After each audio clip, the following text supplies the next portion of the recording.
2025ஆம் ஆண்டு பிப்ரவரி மாத வாக்குத்தத்தம் சங்கீதம் 18:34 நாம் பார்க்கிறோம். வெண்கல வில்லும் என் புயங்களால் வளையும்படி என் கைகளை யுத்தத்திற்கு பழக்குவிக்கிறார். வெண்கல வில்லும் என் புயங்களால் வளையும்படி. வெண்கல வில்லை வளையச் செய்கிறார். என்னுடைய கைகளை கொண்டு வளையச் செய்கிறார். அதற்கு என்னை பழக்குவிக்கிறார். The promise for 2025 February is found in Psalm 18 verse 34. It says, God trains me to bend the brass bow. வெண்கல வில்ல வளைக்கிறது ரொம்ப கஷ்டம். நம்ம நாட்டில் ஒரு பிரபலமான ஒரு காவியம் உண்டு.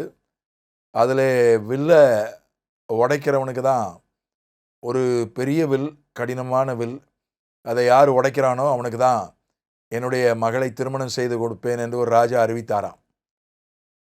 அப்போது அந்த காப்பியத்தினுடைய நாயகன் போய் அதை உடைத்து அந்த ராஜாவினுடைய மகளை திருமணம் செய்ததாக அந்த காப்பியம் சொல்லுகிறது. இது உடைக்கிறது இல்லை, இது வளைக்கிறது. வில்ல வளைக்கிறதுக்கு ஒரு பலம் வேணும், ஒரு பயிற்சியும் வேணும். அந்த வில்லு வெண்கலத்தில் இருக்குமானால் அதற்கு கூடுதலாக பயிற்சி தேவை, கூடுதலாக பலம் தேவை. அது நாமே அதை செய்யும்படி நமக்கு அந்த பயிற்சியை ஆண்டவர் கொடுக்கிறார். இந்த சங்கீதத்தினுடைய ஆரம்பத்தில் பார்த்தா ஆண்டவரே அம்புகளை எய்கிறார் நமக்காக. 4வது வசனம் 18ஆம் சங்கீதத்தில் 14வது வசனம், தம்முடைய அம்புகளை எய்து அவர்களை சிதறடித்தார். தேவன் அவரே அம்புகளை எய்து தாவீதினுடைய சத்துருக்களை சிதறடித்தார். தாவீதுக்காக கர்த்தர் அம்புகளை எய்தார், தாவீதினுடைய சத்துருக்களை சிதறடித்தார்.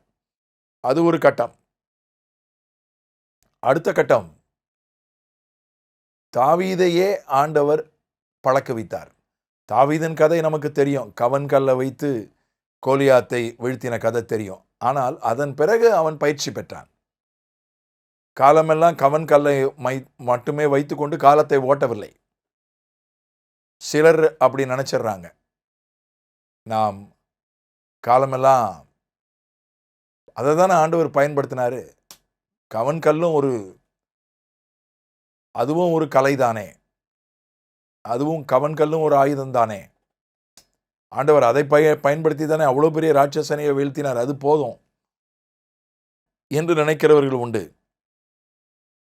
ஆனால் அதன் பிறகு தாவீதை நீங்கள் பார்த்தால், அவனுடைய வாழ்க்கையை பார்த்தால், அவன் பயிற்சி எடுத்துக்கொண்டான், கற்றுக்கொண்டான்.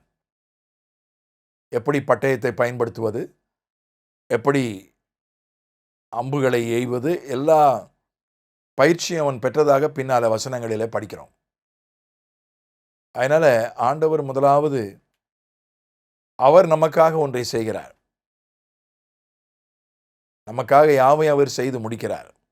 நம் கிரியைகளெல்லாம் நமக்காக செய்கிறார். ஆனால்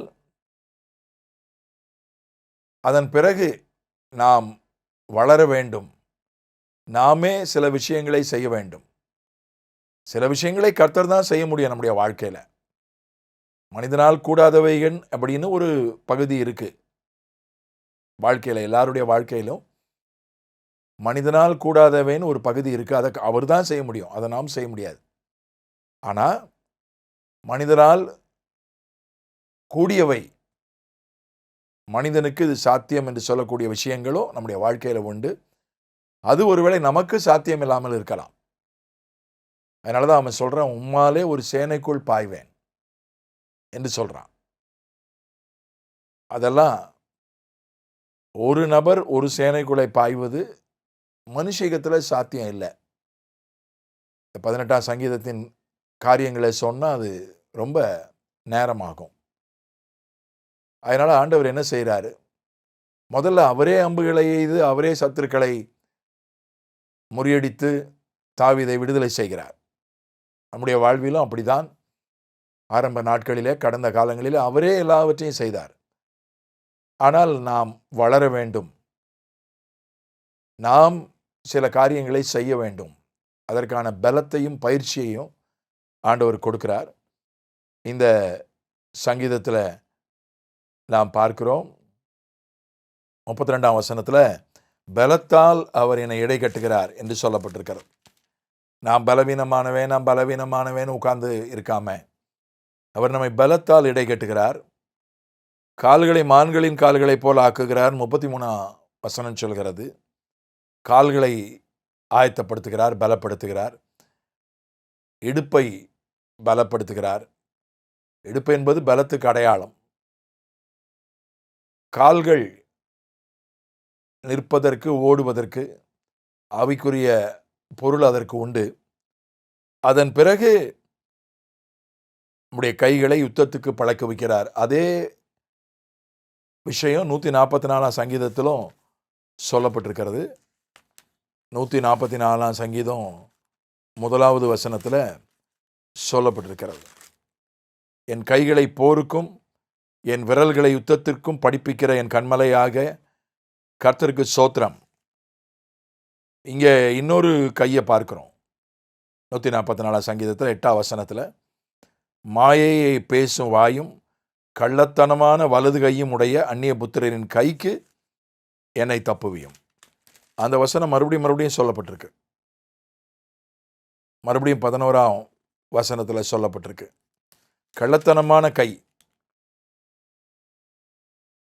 அதைத்தான் பவுல் தீமோத்தேயுவில் சொல்கிறான், புருஷர்கள் தங்களுடைய பரிசுத்தமான கைகளை உயர்த்தி எல்லா இடங்களிலும் ஜெபிக்க வேண்டும் என்று விரும்புகிறேன் என்று சொல்கிறான். நம்முடைய கையை முதல்ல அவர் சுத்திகரிக்கிறார். கை என்பது செயல்களை குறிக்கிறது. நம்முடைய செயல்கள் பரிசுத்தமாக இருக்கும்படி ஆண்டவர் விரும்புகிறார்.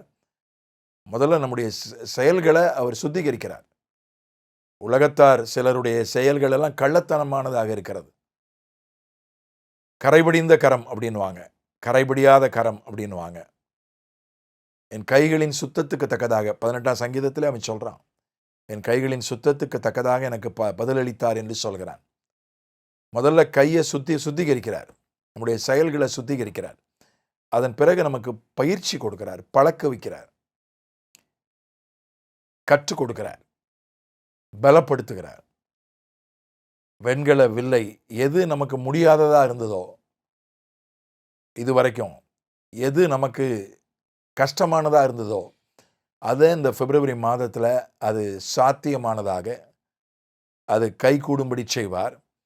அது எளிமையானதாக இருக்கும்படி, கஷ்டமானது சுலபமானதாக மாறும்படி ஆண்டவர் செய்ய விரும்புகிறார்.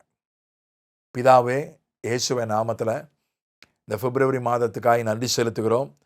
ஜனவரி முழுவதும் நீர் பாராட்டின கிருபைகளுக்காக துதிக்கிறோம். ஆண்டவரே,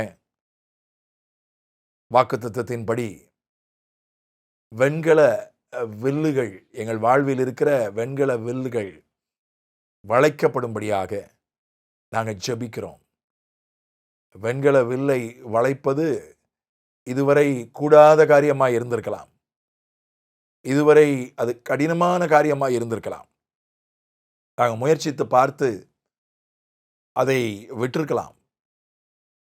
எங்கள் வாழ்வில் இருக்கிற வெண்கல வில் எதுவாக இருந்தாலும் அதை உம்முடைய பாதத்தில் வைக்கிறோம். இந்த மாதத்தில் எங்கள் கைகளை கொண்டே ஆண்டவரே அதை வளைக்க, அது சாத்தியமாக, அது சுலபமானதாக மாற எங்களுக்கு பயிற்சியை தாரும், பலத்தை தாரும். இந்த மாதத்துக்குரிய கிருபை உண்டாகட்டும், சமாதானம் பெருகட்டும். இந்த மாதத்தை ஆசீர்வதியும். உடைய சித்தத்தை நிறைவேற்றும், உடைய நாமத்தை மகிமைப்படுத்தும். உடைய பிள்ளைகள் ஒவ்வொருவரையும் ஆசீர்வதியும். இயேசுவின் மூலம் பிதாவே, ஆமென்.